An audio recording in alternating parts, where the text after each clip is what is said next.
man, like, this is who I am. This is where I want to be. And, like, I envisioned this from the start. From the moment I took my first amateur bout to even last night, I pictured myself interviewing with Laura Sanko. I pictured myself shaking Dana White's hand. I pictured myself walking through the hallway, you know, getting the call, everything. Like, I envisioned this, you know.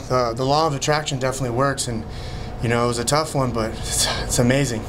Going in there, you know, this is the guy that's had the reputation forever, right? I mean, he's been the highly touted prospect. I think a lot of the eyes were on him. What was your evaluation of him coming in? Did you know that something like this would be possible? No, I didn't. I didn't even care to look into him that much. And no disrespect, but the thing is that everybody's good at something once you get to this level.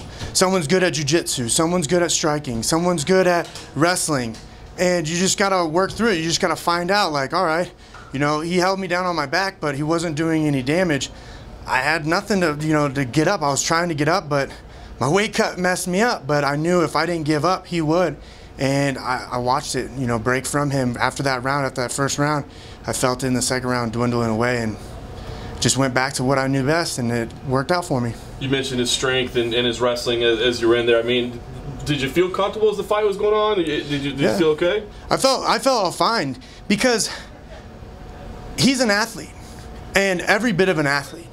But when he was on top, he wasn't really trying to land anything. He was trying to hold me there.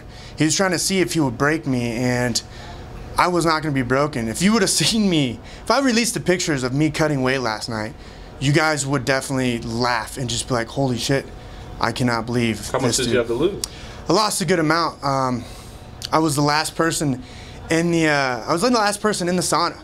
And I was lucky enough to get an extension, because they said they opened up an hour early. I was there at 5 a.m. At 4:50, no one was there. And it was down to the wire, but I made the weight, and now I'm here. So you come out for the second round, you know you got to keep it striking. Was that the plan? And did you have an idea the head kick might be there? Well, when I went there, I just knew he didn't want to be any part of the striking. You could just tell by how he kept dropping his head. And, you know, my adrenaline was pumping, everything was going, because I felt it, got excited, and, you know, he went for the shot. He had no power behind it. He collapsed, and I went for a darce, and it turned into a 3/4, and then he stood up, and I realized when he stood up, he had his hands down. So when he went to the again on the second takedown, I pushed him up against the wall, or the cage, and I saw the same thing, so I backed up and waited to let him get up, and it just let the kick go. And it just so happened to find his chin. Might have been the best finish of the season. How good did it feel at the time? Man, it felt amazing. It was a shocker. I mean, I hope he, you know, heals fast. I mean, it was a pretty nasty blow, and he didn't go down all nice and easy. He went down pretty hard, so. You mentioned the tough cut, but once you get to the UFC, I mean, will you be fighting a middleweight? Yeah, definitely. So I live here in Vegas, and I live literally 2 blocks away from the PI.